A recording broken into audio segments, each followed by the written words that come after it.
We're back to good old classic Dr. Pepper today because I feel we need to go back to basics and have a cleanse. It's Romania Black. We're on episode 10 of Steins Gate.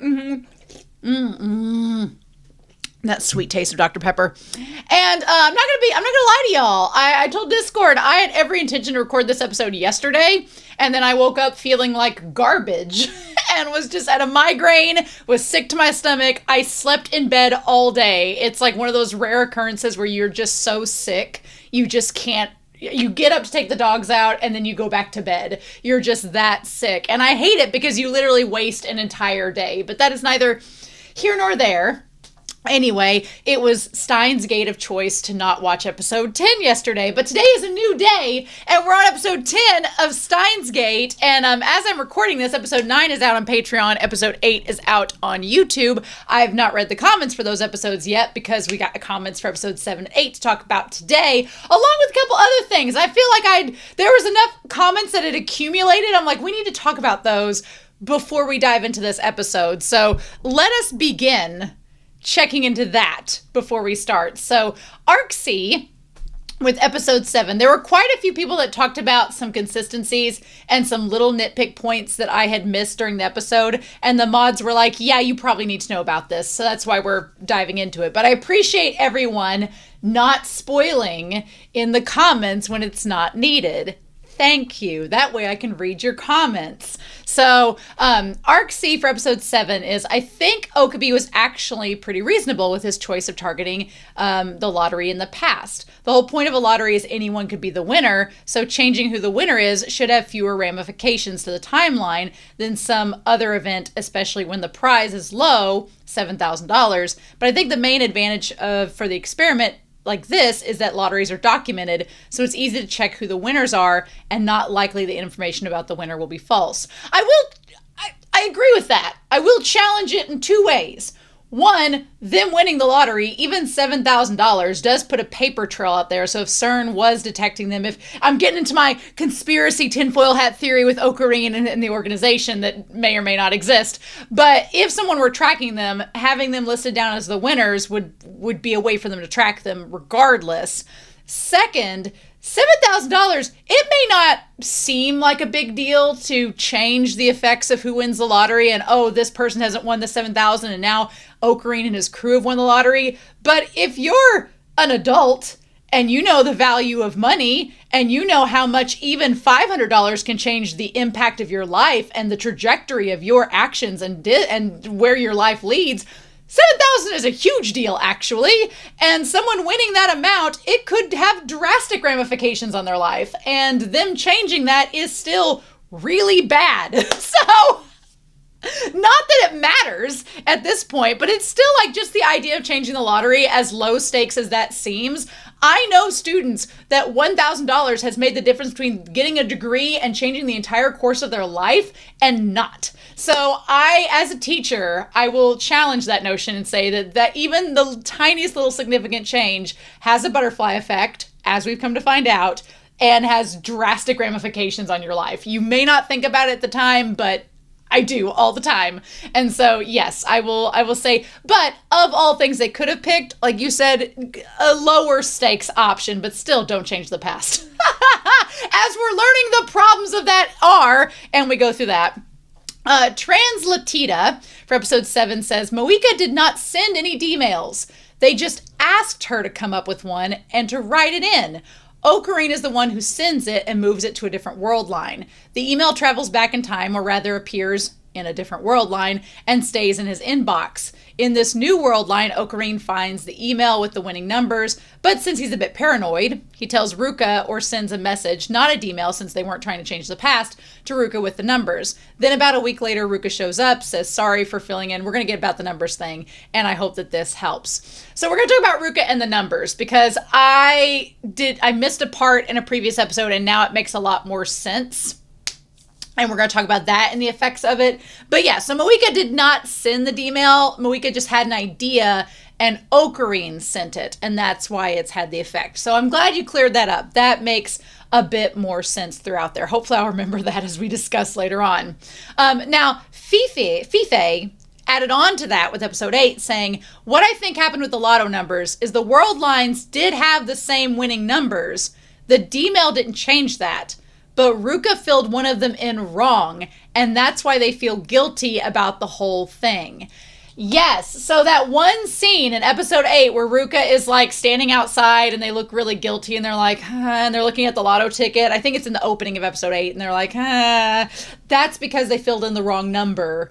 They missed a number and then it got it wrong, which I'm just going to say, I know it's not a plot hole, but you had the numbers on a text message in front of you, Ruka. How'd you mess it up? I guess that's why I didn't think Ruka had made a mistake in the episode, because that's like, how do you mess that up? The numbers are right in front of you. You just look at the numbers and tell the person what you want. It's not rocket science. It's the easiest thing in the world. I don't understand. A 15-year-old could do it. So, or Ruka, who's old enough to buy a lottery ticket. So I'm like, I think I was not anticipating how not smart Ruka is in the moment, and that's what confused me. But I was like, how do you mess that up? That's the easiest thing in the world. I could have done that in grade school. Like, show the numbers. So, okay. Then again, if I did get the lotto numbers wrong after that obvious of a message, I would have felt bad too. Poor Ruka. Poor Ruka. Oh man. Poor Ruka. What can they do? What can they do? Maybe that's why I was giving Ruka too much benefit of the doubt last episode, clearly.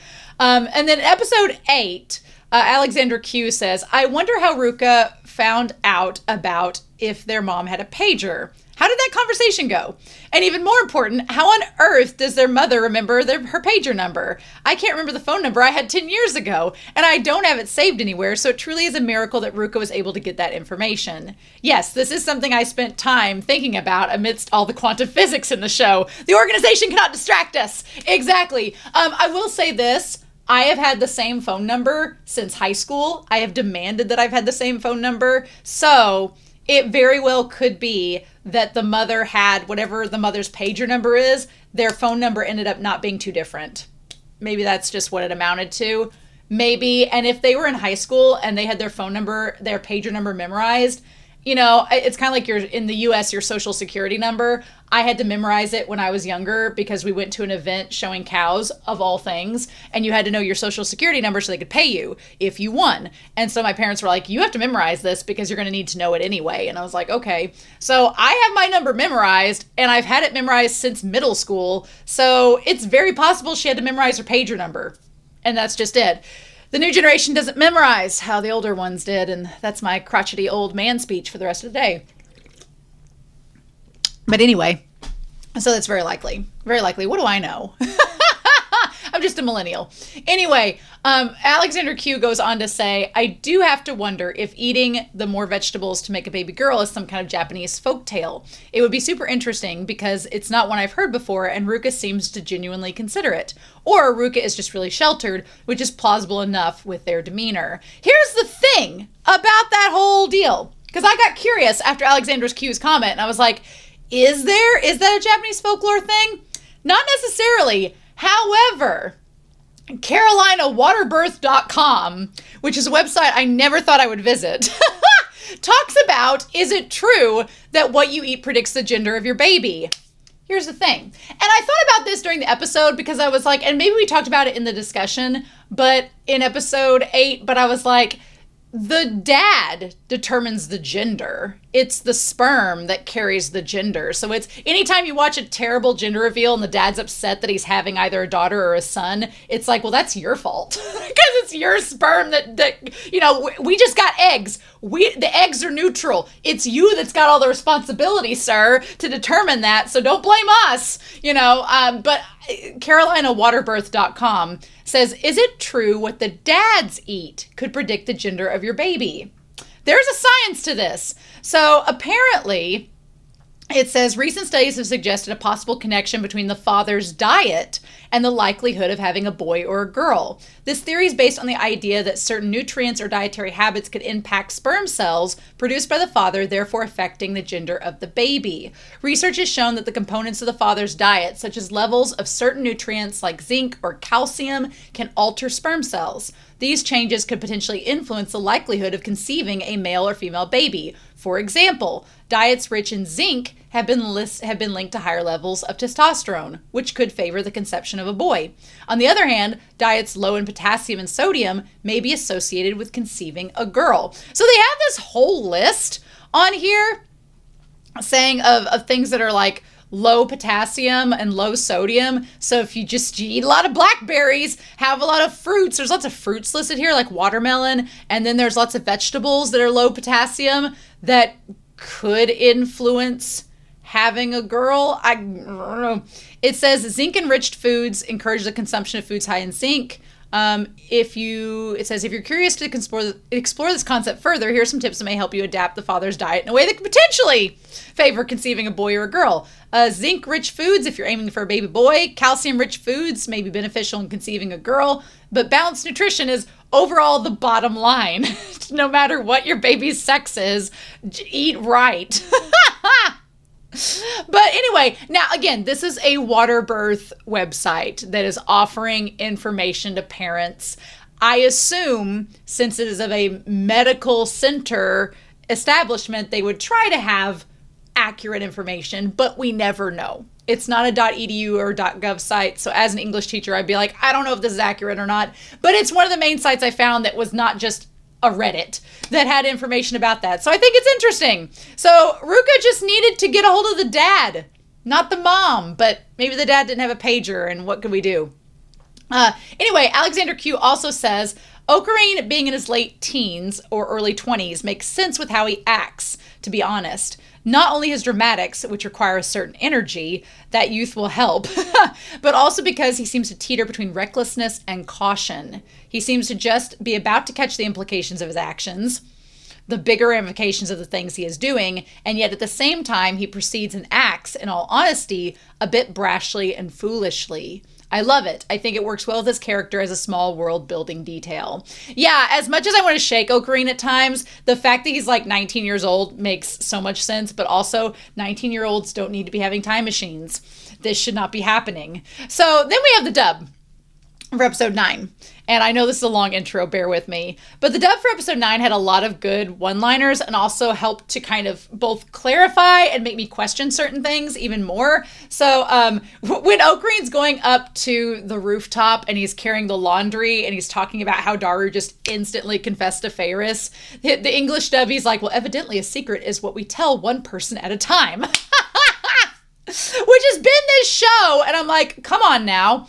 And then whenever Ferris and Mayuri are talking about the fact that every time they use a time machine, seems like Okarin's distancing a little more from Mayuri. The English dub has Mayuri say, every time they use it, it feels like Okarin's further away. Because he is. My heart.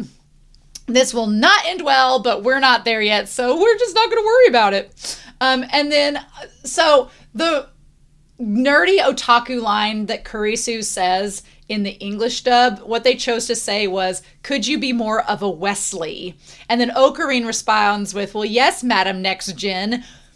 If you're wondering what they're talking about, Wesley is referring to Wesley Crusher from Star Trek, and it's from Star Trek Next Generation, which is Next Gen. So Okarin is like firing back that he knows the Wesley Crusher reference. Wesley Crusher is like a very young character on Star Trek Next Gen. He's played by Will Wheaton when he was very young. I always think of him now as like the audio voice for Ready Player One. It's like one of the only audiobooks I've ever listened to all the way through, and he does a good job for that one. So I asked the question, how they got so far in the D-mail space without the IBN 5100, because it's been driving me crazy. And Armin on the Discord did say the studio made a mistake about the IBN function and what it does. They didn't really need it to access the reports if I understood it. It was something that was brought up in the light novels. So if you're wondering and you're like, Romania, you've got that all wrong, they don't need the 5100, Armin has pointed out that it was something the light novels addressed, and the studio just made that plot hole aware. So thank you for clearing that up. That helps out a lot. But Feyre says the one who knew where it was. Well, it doesn't matter now since the world line has changed again. So also watching the dub, it seems like Moeka was looking around where the district was, where the metal Upa was and everything. Moeka was looking for the IBN 5100 in that location. I have a theory that Moeka and possibly Amane are from different world lines, and they might have the same ability that Okarin does. That's my theory. I don't know if that's true or not. Moeka, it would make sense that she's taking all the photos of locations so she can remember what they look like before the world line changes. Or if it could be that she can't change world lines like Okarin can, but her character in every world line has noticed that things are changing and she's taking pictures to try to remember it all and keep track. I don't know. But I feel like Amane and Moeka maybe be able to change world lines like Okarin. That's my theory. That's my tinfoil hat theory. We'll see if it goes anywhere. Whenever they go to meet the butler right before the world lines change, Daru says, I suddenly realize why butler cafes haven't caught on. How ageist of you, Daru. How ageist of you. How dare you. You don't know silver foxes when you see one. So just silence. And then apparently Moe culture thrived because of Feyre and her family's influence, and that she started the Maid Cafe. So we assume that at the end of this episode 9, that it's possible the Maid Cafe is no longer there and that's all changed. How that changes Daru's perception of her, I'm curious about. So we'll see this episode maybe. Or at least for 5 minutes till he changes world lines again. Who knows? But anyway, Okarin says we don't understand the consequences. But with not knowing how to find the IBN 5100, he agrees to let her use D-mail in order to find things out from her. But we know how that song and dance still goes. But I still think it drives me crazy that Okarin didn't pry what her wish was, what her text was. I wish he'd pried more. I wish he'd found out what it was. And I wish he would have just been a mad scientist and ignored Daru and Mayuri. But he was too soft-hearted, and now things have gotten even worse. I really like the English dub conversation between Kurisu and Okarin when he's like on his knees begging for access to use the time machine. The English dub of that scene is wonderful. My favorite part is at the end, she's like talking about, well, maybe you should just keep being like this in normal conversation in the future. And he's like, well, the reason I'm not like this is A, I'm a mad scientist. B, you're not worthy. And he's like, no, don't hang up. It's super cute and I love it. It's great. But so the English dub actor for Feyre's dad, one of the last things I want to say before we start this new episode, the English dub actor for Feyre's dad sounded both really familiar in the English dub, but also way too young. So far, the dub actors, I've been like, okay, I can get it. The dub actor for the dad, I know that voice actor from somewhere before, but he sounded way too young to be her father. But whatever, you do what you got to do. So the dad in the English dub did not even know the shrine's name. So we can assume that maybe Feyre had donated it there prior to the world lines changing. And then Okarin at the very end of the episode in the English dub says, for every detail changed, with how much he doesn't realize, quote, what if things can't be shifted back? They can't be shifted back. Nope, you can't. It's done. It's done. That's the craziness about this series. You can't shift it back. You can't take it's like the teacup has been cracked and a piece has been taken away. And even if you put the teacup back together, the part you've taken away is gone. It will never be complete again because you've severed it. And now you have to work with it. The point is, though, when is taking too many pieces from the teacup before it falls apart? And with that, I've talked for nearly 20 minutes. So thank you for the amazing comments, for all the insights, and we need to get down to brass tacks. All right, y'all, we're going to get ready and start episode 10 of Steins Gate. And we're going to do that here in 3, 2, 1. And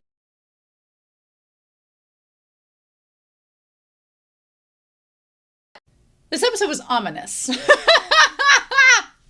Ominous harmless is the name of the game. Look, I tried to look up John Barrell, and all I got with John Barrell was a British literary author and philosopher, which did not seem to help me at all. And then I tried to look up Beryl Titer, and immediately it was like Steins Gate, and I was like, nope, no spoilers. So apparently Titer is a character in Steins Gate, but it's not John Teeter, it's Beryl Teeter now. That's changed. So the question of Titer, that we had John Titer in the original part of the story, and he was after the IBN 5100, right? He was after that originally. And I'll go over all this here. Now we have Beryl Titer, who is maybe the same person, maybe a different person, but apparently is Amane's dad. Is he connected to John Titer? I don't know. Was John Titer like John Doe? Was it just an alias? We don't know. We don't know. So yeah, this episode felt very ominous to me in a lot of ways, and we need to talk about it. So what has changed? At this point, there's no point in going back to the world lines, because we've already changed too much. We've already changed too much, and it freaks me out. So it freaks me out a lot what has changed, because I'm like, I don't know what to do with this, because like at this point, the world line that we were in has changed. And so at this point, there are things that are getting further and further away from our grasp and further away from the beginning that bother me a lot. So some of those things that have moved outside of our reach, which we should put up here, is the IBN 5100. So the IBN 5100, which the whole point of that was to decode the CERN reports, which has kind of been debunked from the light novel, apparently. But also John Teeter said that it was essential in stopping CERN. Well, hell, we are getting very far from the stopping CERN business. We're getting further and further from that plot line the more things are changing. And I don't know how we get back to it, because the IBN was kind of essential to that. Now it's not even in the picture. So who knows about that? We don't. Anyway, so that part there, I'm going to put Moeka up here because Moeka is connected to this IBN 5100, and we're going to talk about her in a little bit to connect to this. We're also going to talk about Kurisu and her dad, which we have kind of snuck away from suspiciously, so we're going to get away from there. I just realized in this series, there's a lot of characters with daddy issues. A lot of characters with daddy issues. I'm like, is it just me? Am I the only one that notices this? Because, like, Mayuri, we don't know. Mayuri has known Okarin since she was a kid. Her parents seem to have maybe died, and she was put into Okarin's family's care. That's my assumption. We'll wait to see if the series proves us wrong. But then you have Ruka, who, even though Ruka seemed to have a great relationship with their dad, Ruka's entire MO of becoming a biological woman really came down to her dad. As we come to find out, so literal daddy issues. Thought it was her mom. We'll talk about Ruka in this. Kurisu has daddy issues. That's been established. We don't know anything about Moeka. Moeka is a big old mystery box up here, which we'll talk about her. But Amane has daddy issues. Trying to figure that out. And then Ferris had daddy issues. That all seemingly got resolved. So just lots of father issues in this. Father time-related things. Just lots of things to make you kind of squirm in your seat a little bit and go, Okarin, this seems like a problem. I'm glad, though, that they answered the question about the May Queen. So in this world line that we are in currently, that we have hopped over onto, in this world line, the May Queen does not exist. The Moe culture does not exist. The metal Upa in the machines are not accessible where they are from the original satellite landing because of this world line. That's all out the window. That's not possible anymore. Not going back to that. But what I thought was interesting was the idea of where did we meet Ferris at if the May Queen didn't exist? And there's something that's kind of like eerie about all of this. If we get past the OP, that now there's a ramen restaurant where the May Queen used to be. And they eat at the ramen restaurant quite frequently. And so Daru and Mayuri, Daru's still an otaku. Daru and Okarin still met in school, so that part hasn't changed. But they went to a Rhynet tournament. That hasn't changed. Those still happen. And apparently Feyre still likes Rhynet, and that's the contribution of Moe that we have. And so at the Rhynet tournament, Mayuri and Okarin were a team against Feyre, and they lost. And so that's how they met. Mayuri and Feyre hit it off, and Daru then therefore wanted to be around Feyre. And so that's all how that loops together.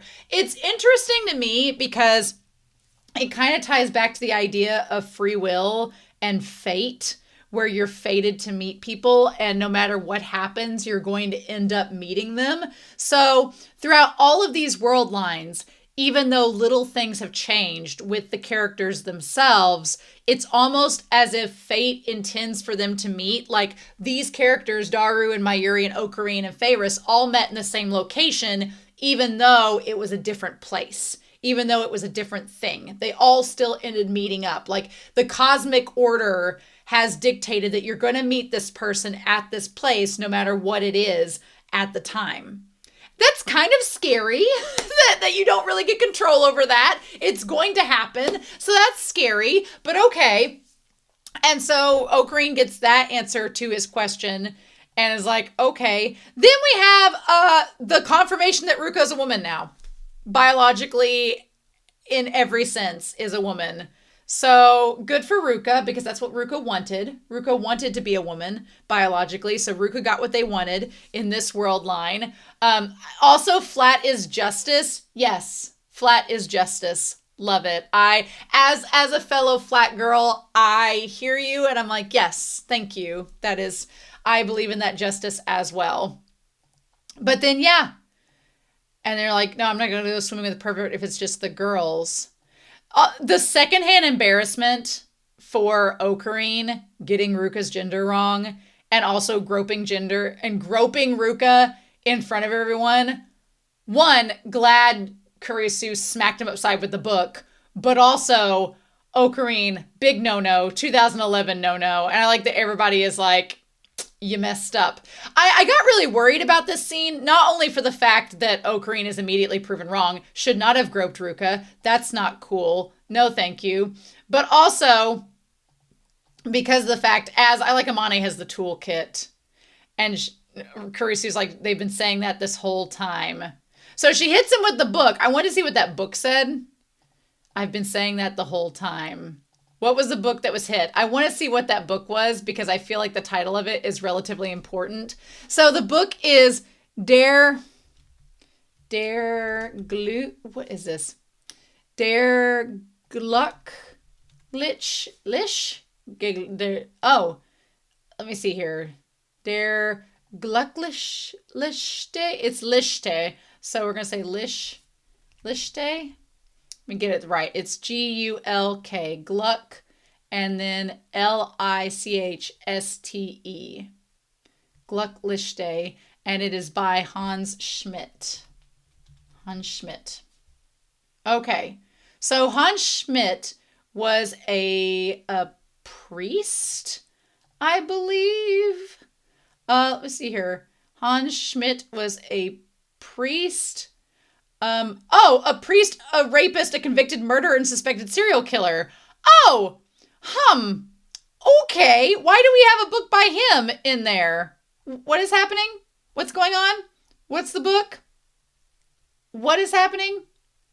Because it says, Gedanke means Lebens. Let me see. Gedanke. I'm going to get this right. Gedanke means Leben. Okay. I wanted to find out, what is this book? The happiest thought of my life is what it translates to. So Hans Schmidt. Okay.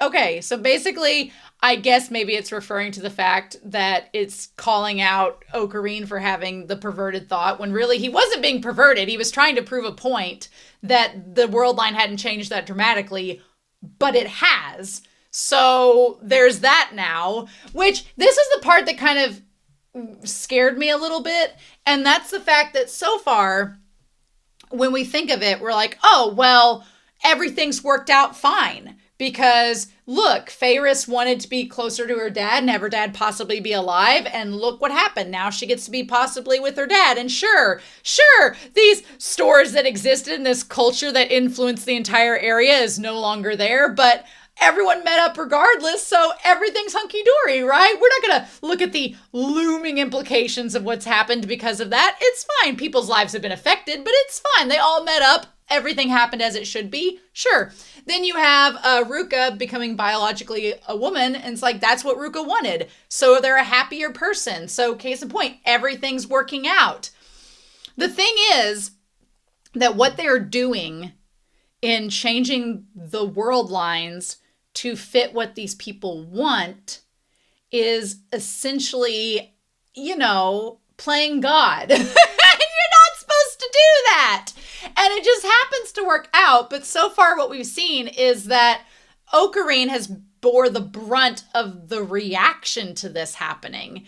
The whole thing with Ruka caused him to be shunned by those around him, which they forgave him later. Cool. Glad they did that. I'm glad they did that so soon. I wouldn't have expected that. But regardless, he's the one that, because he remembers everything and remembers how things were before they changed, if things start to drastically change, including people's views about things, is he going to be ostracized and outed because of his beliefs, because he knows what no one else knows? That's a very, relevant question in all this. So did we start out with a timeline? I don't think that we did. Let's get back to 5 minutes in. That's about where we see Amane show up. So yeah. So good for Ruka. They're female now. Perfect. That works. I like that when he says torture, he's like, just a bit of torture. And then she says, by Kurisu.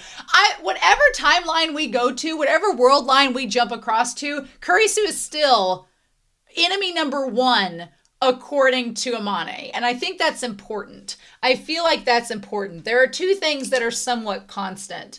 And that is Amane having things out for Kurisu and Moika looking for the IBN machine. Those two things have been constant. In every world line we've gone to, they've not changed. So I feel like that's relevant to what we're doing. Also, when she asks if Okarin's been tortured, he's like, I think. And like, she gets your legs. He's like, don't touch my legs. She made me sit on my knees for an hour. Good. You deserve that. I was tortured. And she's like, oh, that isn't torture. And she's like, well, I am a soldier. I am a Senshi. So I've been tortured before. I feel when she was up for being a guinea pig, I feel like there was something maybe behind the surface, like she's been a guinea pig before for whatever company her dad has worked for. And if her family works for CERN, if she's connected to the organization that Okarin thinks exists, but everybody else doesn't believe him in. I don't know. I get a feeling that Moika and Amane are connected to all this like Okarin is, right? Something else that was really creepy was at about 6 minutes and 30 seconds in, there's a sound of helicopter blades. In this world line, Amane doesn't react to it. Amane doesn't react to the helicopter blades. In the first world line that we saw her in, she reacted to the helicopter blades like there was somebody coming to get her. In this world line, she doesn't. So I don't know if that's a plot hole or if that's something we should take note of, but it seemed interesting enough. Also, I don't know what the hell that little thing beside her is that's got the red to it, which is funny because we have red coming up with the red gel, which is going to be a thing. We're going to talk about it. So she's like, do you want to go for a ride? And when she said, do you want to go for a ride? I thought one of two things were going to happen. One of three. I thought one, she was going to ride on the back and make Okarin like push the bike, which I thought would be funny. Two, I thought she would drive the bike and Okarin would sit behind her because he wouldn't be as good at it. Or I thought they'd have tandem bikes and she'd just get a bike from the store or whatever if there was one lying around. But he's like, is this what you call cycling? And he's like, well, you are on the back of this. She's like, I came to Tokyo to find my dad. Now, this whole scene about her explaining the dad situation, I think the way they frame it is fascinating because the whole time they are in shadows. They are in shadows.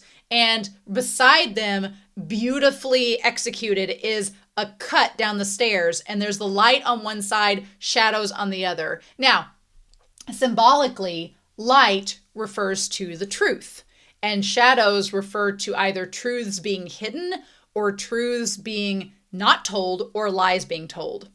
So the fact that both of them are in the shadows makes me as the reader symbolically believe that whatever Amane is telling Okarin at this moment either is not the full truth or is a lie. But so she says that she came to Tokyo to find her dad, which could be true. You know, lies have to have a sprinkling of truth in them. And he asks if he disappeared. And she's like, I haven't seen him in years. So I haven't seen in years. And she says that the pin that she got, that what she's been carrying around, the pin, is from her dad. And so, excuse me, I wonder if back when she was talking to him about the person that taught her everything, if that was referring to him as well. She's like, I can't even remember his face, but I know he was in this city, and this is my only clue. So the question is he possibly connected to the IBN 5100? Because John Teeter was looking for the IBN 5100, so is Beryl Teeter looking for something similar? We don't know. It was a badge he used to own. And so that badge, though, what is that connected to? Is it connected to CERN? Is it connected to an organization? We don't know. He's like, there's some stuff going on, but there's one chance. My dad might show up tomorrow at a certain place. If I miss that, I'll have to leave this town. So there's somewhere I have to go. So she says that she has to meet him somewhere. Meet him tomorrow. Which we assume is the Forum. And if she doesn't make it, or if she misses him there, then she has to leave town.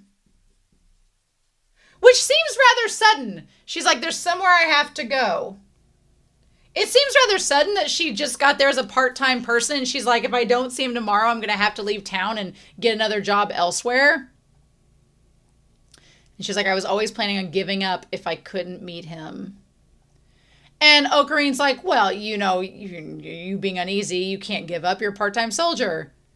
It's like, you spoke to the great mad scientist, Hoen Kioma. And he says, now you are lab member 008.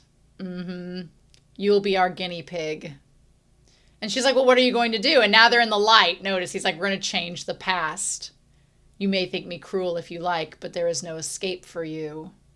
Send an email to your father before he leaves. And tell him not to leave his daughter behind. And so the thing is, she says in the end she didn't have his email.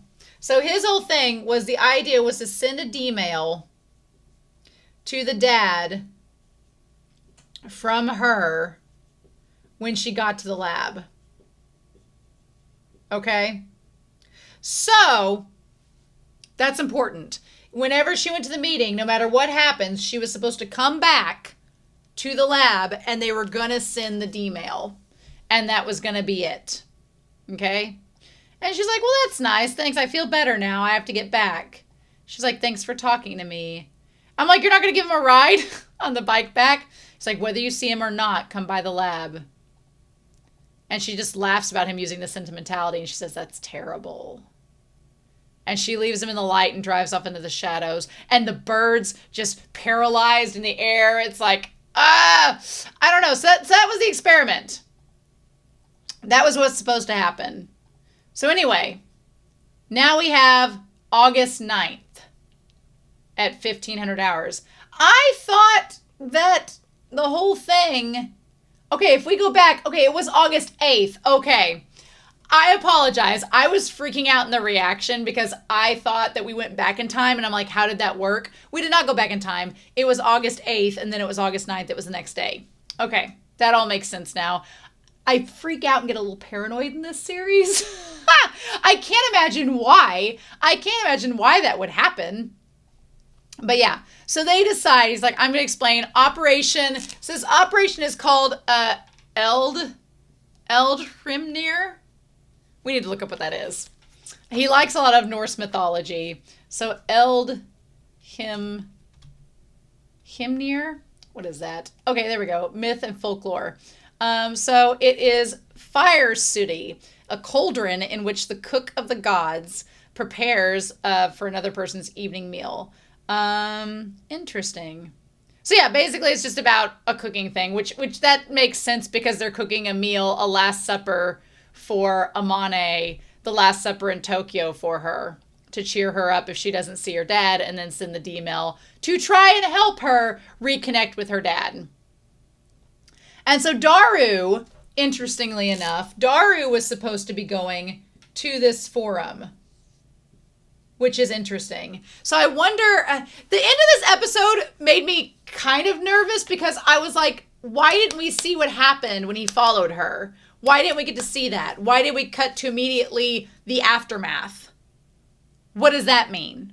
We've never done that before. Usually, we have done that before, but it's always been like a random text message, like something's happened where it's like, okay, you send a text message back in the past and the past will change, or you send a text message back in the past and something will move to a different location. I guess we've not had a moment where we send a text message back into the past and Okarin does some action differently. So this was a little bit different, but I wanted to know what happened when he followed her. It's like, I've taken steps, saying Ferris is cooking or you're meeting. Which will you choose? So that's what they decided to do. Also, I like the little subtle detail of the fact that Ruka is wearing the same clothes as before, except now like their back's out and they're exposing a little bit more because they feel more comfortable about themselves. Good for Ruka. So he says, I'm going to follow the part-time warrior and report on the situation. And Kurisu's like, no, let the father and daughter have their time together. Now, it makes sense for Kurisu to be very adamant about that because her and her own dad have strained relationships. And she's like, let them have this. Don't try to interrupt. Like, let them have their space. And they're like, come shopping with us. And he says, I'm following her. And she says, don't tell me what to do. She smacks the book. Like, don't be a pervert and follow this woman and have secondhand embarrassment like you did earlier today or yesterday. And he's like, well, he's like, fine, I'll listen to you. So that begs the question if the whole point of maybe Amane having this anger towards Kurisu is her trying to affect the world line back before, where Okarin didn't follow and Amane left. Because if you think about it, if Amane ended up saying, I'm sorry, goodbye, and left immediately that night instead of coming back to the lab, why, we're going to talk about, but if it had something to do with Kurisu's actions, if that was what started this all, maybe that's why Amane has a disdain for her. We don't know. He's like, okay, we have this time for 3 hours. And then that's when we get this random text message from this email that's from Pat GHQWSK. I want to know who sent that. And so, yeah. Okay. Fiao-tiu. Fiao-tiu. What does Fiao-tiu mean? So it was sent on August 9th. And so the email, if we put that on here, it is Pat G HQWSKM. What does that mean? That's such a weird name. At 9, and then we don't see the rest of the email. Pat GH HQ GHQ WSKM. Huh. And then the picture is labeled Fiao-tiu. That's creepy. What does Fiao-tiu mean? Anything? Nick Fiao-tiu. Nope. I want to look up Fiao-tiu. Does it mean anything? No. I don't like that. I don't like that at all. I don't like that it has not a meaning. No. And it says, FJ. Okay, no, FJ. FJAOTIU. Okay. I'm watching you. That's creepy as hell. FJ AOTIU. All of it's coming up with Steins Gate stuff, so we're not going to get into that. But I don't know what that means. UITOJT. I don't know what that means. But the whole I'm watching you is creepy. Very creepy. And then he clicks on the image to see what it is. Yeah. Because he says it's nothing to them. But when he clicks on it's red jello. Nope. Nope. Red jello. Nope. Mm-mm. So it's basically ends up being red jello. That to me signifies a couple of different things. One, it means stop. One, the red jello is signifying it's red because green means go, red means stop. So it's like the green gel nanas have been like, yeah, let's continue with this time experiment. And this time they're like, no, you need to stop. The second thing is it's tied to the time machine thing where it's the gel nanas. It's like, you need to stop messing with the time machine because we're telling you to. And then it could be a symbol of if you don't want someone you know, because red also, is what our blood is colored. If you don't want someone that you know to end up being killed, you need to stop. So that's ominous as hell. And I'd be trying to trace that email. I'd be asking Daru to be tracing that. But Okarin doesn't know what to do about that. So he doesn't do anything. So as they're walking back, Mayuri is a little bit scared for Okarin because when they're at the grocery store, he is distracted because he knows somebody is following them and he's worried and looking off everywhere, thinking that he's being watched and he's paranoid, right? Which honestly, up until now, him being paranoid about the organization, it's been like, oh, Okarin, you just have these delusions. If somebody's sending you that email saying that, And the thing that we don't know is we don't know if it's Okarin himself sending the text through someone else into the past, because it very well could be. We don't know if it's someone else that has time travel abilities sending that email to him from the future and to warn him. We don't know. We don't know at this point. That there's like this looming kind of paranoia. And then like seeing the chicken on display, like the meat section of the grocery store, is terrifying. She's like, back there, you would have normally said the organization sabotages increased the price of beef. I love Mayuri imitating Okarin, talking to the organization. It's really cute. She's like, I don't like you not being like your, self. She says, but you use Norse mythology to say, not time sale. Oh, he's like, it's me. The organization sabotage has caused unexpected expenses in Operation Odd Humbla. What is Odd Humbla? We need to know. Odd Humbla. Odd Humbla is also this Norse creature that looks like a bull. It basically talks about a primeval cow. The primordial frost, Ymir, fed upon her milk, and over the course of 3 days, she licked away the salty rime rocks and revealed Buri, the grandfather of the gods and brothers. What that has to do other than it talks about cows for the beef aisle, who knows? I'm requesting additional funds for the operation. So then they talk about seeing Venus, which is the first star you see at night. And she says in elementary school, you got really sick with a high fever. So her and Okarin have essentially known each other since grade school. They've known each other almost their entire lives. And he got really, really sick. And he's like, yeah, the world was panicking over the Y2K problem.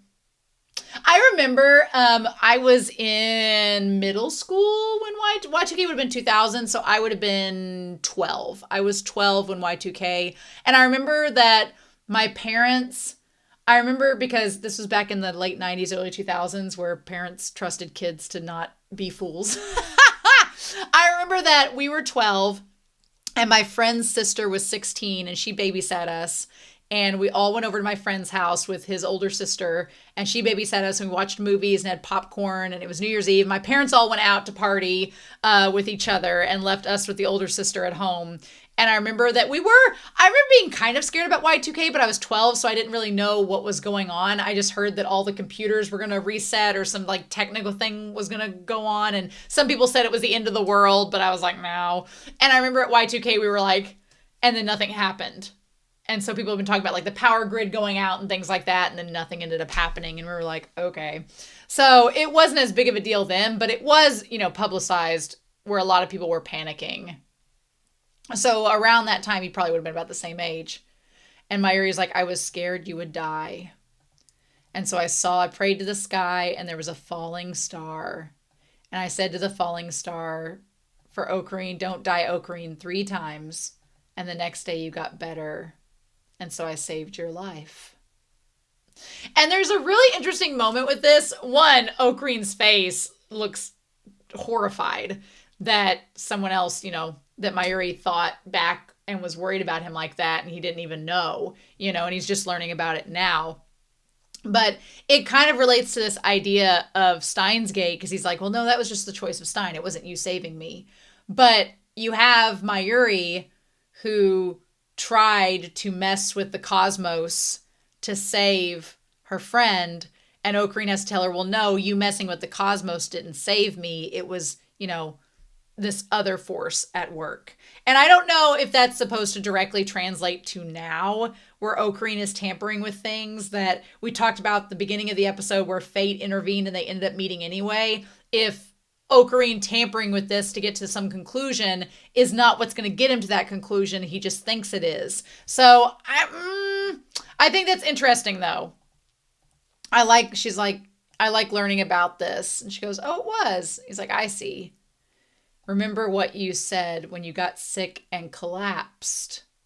Everything I saw began to flow together. And suddenly I shook and I couldn't stand up. You look just like that in Ferris's condominium. So we also get to see little baby Okarin is adorable. He's so precious. Now, the idea that he had the same feeling of changing world lines when he had a fever as a kid is intriguing. I don't know if that means there was a time where Okarin tried to change the past, like what happened, maybe Okarin from the future sent a text message to change the past, and this version of Okarin as a kid was experiencing the after effects of it. Or if Okarin as a kid accidentally stumbled upon something that caused time travel changes and it affected him and he changed world lines then. Did he change world lines as a kid? We don't know. The fact that she said it 3 times, Okarin, don't die, I don't know if that has significance. The number 3 has a lot of significance. So I don't know if her saying it 3 times means something. I don't know. He's changed world lines more than 3 times, though, so I don't know. He thinks it's when he attained the magic eye reading Steiner, but I'm like, he's also got main character delusion, so I'm like, I don't know if that's the case or not, or if it's something else. I don't know. I guess we're going to find out. So anyway, they come back with all the stuff to make the salad and the pie. Of course, Kurisu's making an apple pie because that's literally the most American thing you can make. And they're debating on what to put the eggs in the microwave. None of these people know how to cook properly. And Okarin has every right to be concerned because they should not be trusted with food. And like mushrooms and apple pie. Why is she boiling apples? I wouldn't boil apples for an apple pie. I don't know. I think Amane is right to be worried. Also, I want a gif of Mayuri just using the knives like this. That is the most terrifying thing. If Mayuri was like the Terminator with knives like that, that is terrifying. I want a gif of it. It's insane. I love it. Also, again, earlier on in the episode, if you notice, Kurisu had a Dr. Pepper. Girl, intellectual drink of champions. But yeah, and also every time they went to go use the microwave, I kept thinking they were going to accidentally set off the time machine, but only because we've seen it malfunction before when Mayuri tried to use it to heat up the banana. So if you've ever been around a bunch of 18 to 19-year-olds trying to cook, it's usually disastrous. It's usually disastrous. I think I remember, now granted, I was like 21 at the time, but I remember being at a college party and I was 21 and this random man walked in the apartment and he had like a pound of bacon and a pound of shredded cheese. And he's like, just let me use your oven. It was the most crazy thing. We're like, sure. And then he just made bacon and put a bunch of melted cheese on it. It was so gross. But at the time we were like, yeah, like this, it seemed like such a college thing to do. I like when he says, it seems I've released the seals that bound a dark god. Hey, Amane will take you up on that. Amane will think that Kurisu is a dark god that you've unleashed. So let's not get crazy. If I don't contact you within the hour, tell my parents that I loved them. I'm like, do you have a rice cooker? He's like, why do we need a rice cooker to make apple pie and salad?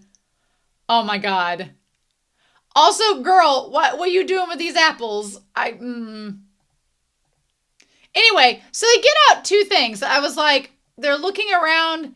Daru talks about the Time Machine Forum. It's a sci-fi message board I frequent a lot, which seems to be a different name for the message board that he was viewing before. So I don't know if them changing the world lines as much as they have, we've now entered to where the Time Chat Forum is what the other world, like the 2-channel thing used to be. Like the 2chan is now the Time Forum because we've switched world lines. He's like, this is an interestingly messed up kit. So they're like, that's not a mess kit. That's gadget number 4, the mode snake, which is basically a smoke bomb, right? And then the smoke bomb goes off. I thought something was going to happen when the smoke bomb went off. Like somebody was going to get attacked or something in that moment, but that doesn't seem to happen. Also, all that food around the smoke bomb, I don't know if I would use that to cook anymore. And then gadget number 3, or actually gadget number 5, once I've connected something useless by Goemon. Yeah, you can use a vacuum cleaner's output to warm a dryer. Like just the future gadgets being created before the Time Machine microwave were definitely something else. So they trigger the breaker. And then as they're looking for the flashlight and the way to find it, we have this moment in the dark between Okarin and Kurisu. And she finds what they're doing funny, saying the lab I worked at in America had some of the best people from around the world. But all they did was have really big heads, and it was a hostile place. Compared to them, your lab is really childish, but it's also a lot of fun. I worry every time you have moments like this of them making the food and of Kurisu confessing to him and all of that, it feels like you have these beautiful moments that you would want to savor and keep in that world line. The one world line they were in where they didn't know Moeka and stuff, that world line, no. I was like, get out of that one. But this world line here, it's like, no, this is really sweet. Like him and her have this moment. And once he's changed world lines, that's not going to be exactly the same, right? Because instead of being there to have this moment with her and to have this moment where they start to get closer, instead he followed Amane. So things changed and they wouldn't have had this moment together, which is concerning because you want them to have this really good moment. And then like, if he asks her about this again, she may not know it existed. And he's like, maybe I simply wanted friends. And she's like, I think of you as a companion. You told me before, didn't you, that I was your dear companion? I don't remember that happening. I don't remember that conversation, but anytime I hear the word companion, I think of Doctor Who. So I'm like, which connects a lot to this story. But yeah, they have this really beautiful moment. And then the two of them, like, they get together and they have this moment where they're just really close. And I'm like, they're super close. Like, they could have kissed in that moment. And then they turn away. And instead of the Pocky Sticks, the salad, the pie, the stew, or the curry, rather. And so, like, Suzu's late. I got the barley tea. I wonder if she met her dad. And so, like, I bet they're finally spending time together. And then he notices it's like 11 o'clock, and that's when he's like, you guys go on home. So she doesn't show up, and then as it starts to get stormy, she sends the text message that says, I'm sorry, goodbye. So apparently, in this one world line, she either did not meet the dad and something happened where she couldn't come back, or she did meet the dad and he basically told her, no, you're not going back. So what ended up happening? I don't know. So he's like, darn her. And he goes to look for her out in the rain. Why this man did not get an umbrella. And so this is a classic case of Keoma. He wants to help people. And his mad scientist urge is like, I'm going to help you. I'm going to make things right. I'm going to do this for you. I'm not going to let you like go on this way and blah, blah, blah. But the thing is, the question is, should you change the past for this person? And do you know, he doesn't know the full context. That's the thing. He doesn't know the full context of what happened and why she couldn't come back. And he doesn't know all the pieces of the puzzle, but he's acting like a god and saying, I'll just change it anyway. And it's like, do you know the ramifications of what you're doing if you do that? I don't think you do. Also, the fact that the red light's playing almost seems like a, no, don't do that. If I send an email telling myself to follow her no matter what this afternoon. But yeah, he's like, you won't get that connection with Kurisu if you change the past. And you won't get that connection with them. And those moments will be gone. And he's like, but if I send the text to her in the past, is it going to change things like it did with Ferris? Is it right for me to use the D-mail to change the past anymore?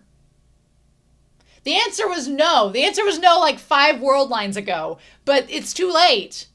And then she says, you're a good person. You know that. I feel better somehow. In that moment, it's like, yeah, he is a good person. It's like no good deed goes unpunished. But she also just said, I'm sorry, goodbye. So I'm the great mad scientist, Hyo Keoma. What have I to fear? Well, lots of things to fear. You're going to eat those words. You're going to eat those words. I don't like people saying, what could go wrong? What's the worst that could happen? No, I don't like that. So, what we end up doing 20 minutes into this episode. Oh, and the satellite's gone, by the way. In the old timeline, the satellite is gone.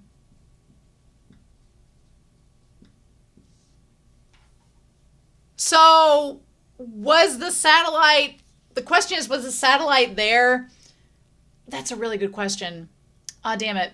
One thing we don't know is, was the satellite there at the start of...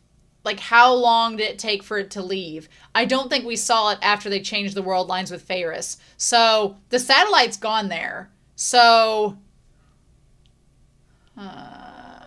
what does that mean? What does that mean and why was it gone? So, on August 10th at midnight, he says, do not give in to your assistant's threats. Follow Suzuha. And he sends it. And everything changes. We get another world line that we pop over to. And when we pop over here, all the food's been eaten. All the food is gone. The curry and everything. We see that. And we see that they played the game. There was the curry on the floor. It says there's a virus check. Change directory. And then we have our Quentin Tarantino foot shot, because why wouldn't we? And when he goes outside, he slept the whole night, and there's Amane. Now, in this, he followed her, apparently. The thing that freaks me out is that we don't see him follow her or the ramifications of what happened. We don't see any of that. And I'm like, why don't we see that? I want to go back and see that. I want to see what happened when he followed her. Like, good morning, part-time warrior. Are you slacking off? She says, well, we were up last night really partying. I'm so tired. I want to know what happened when he followed her. He's like, we had a Last Supper for you, so you could be our guinea pig, right? And she said, yeah, but the experiment never happened because I don't know my dad's phone address. So basically, she didn't meet the dad. She didn't meet the dad, and she was just going to leave, but he chased after her to find her and bring her back. So that all seems well and good. I wish we would have seen that. I wish we would have seen that. And I like that he's asking her the question to check up and make sure that the timeline, how much has it changed? What ended up happening? She's like, I want to confirm something. Or he says that. How did I catch you? And she says, were you drinking? You're underage. You shouldn't do that. He's like, just answer me. And she says, well, I was heading back from the Time Machine Forum meeting. And he's like, the Time Machine Forum? That's where your dad was supposed to show up? And she says, yeah, my dad's calling himself Tighter. And he's like, John Tighter? She goes, no, not John, Beryl. Beryl Tighter. I told you that yesterday. Well, no, she didn't tell him that yesterday unless it was on the walk home. So the question is, she was walking back from the forum meeting when she met up with him and he convinced her to come back to the apartment. So why didn't she just go back in the first place in the original timeline? Why didn't she just go back? Unless, she just maybe was too sad. She's like, didn't you take a video of it on your phone? She's like, well, I had fun last night. So yeah, so we see her eating the food. She's like, it would have been more fun without Kurisu though. And then we see her just sitting there, which is hilarious. But we don't see Daru anywhere. Her apple pie was man-killingly horrible. But Ruka's curry was great. Your lab's kind of nice, Everyone's friends and you always seem to have fun. Okay, Daru was there. Okay. I've never felt so much like I fit in somewhere in my whole life. He's like, well, then you're welcome there anytime and come whenever you like. You're a lab member now. And she says, yeah, I'll try to search for my father a little more. So then we have the credits. So even though in this episode, it seems like it's not that big of a deal. It's not that big of a deal. Okarin's kindness allowed him to meet her, and she was feeling so bad about not meeting her father, allegedly, in that world line. Supposedly. We don't know, though. We don't know. So he went back, found her, coming back from the forum, and convinced her to come back to the apartment, and then they had a great time. Now, that being said, that's kind of altered where I don't know if the events with him and Kurisu happened anymore because he went to find her. Whatever you make with that. But she's still looking for her dad, Beryl Tighter, who's not John Tighter, but Beryl Tighter, and is wanting to find him. So, yep. Here's my thing, though. It's one of those things where it's like the phrase, let sleeping dogs lie. Should he have just let her leave?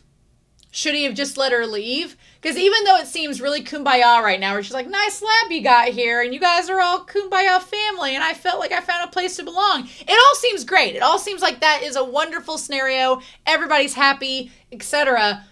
My problem is, so far, in Okarin's quest of doing good deeds for others, with Ruka, it doesn't seem to have had any negative consequence, except Ruka got to be a woman. Good for Ruka. No negative consequence there, except Okarin was labeled a pervert, which he should not have groped her, but that's in the past now.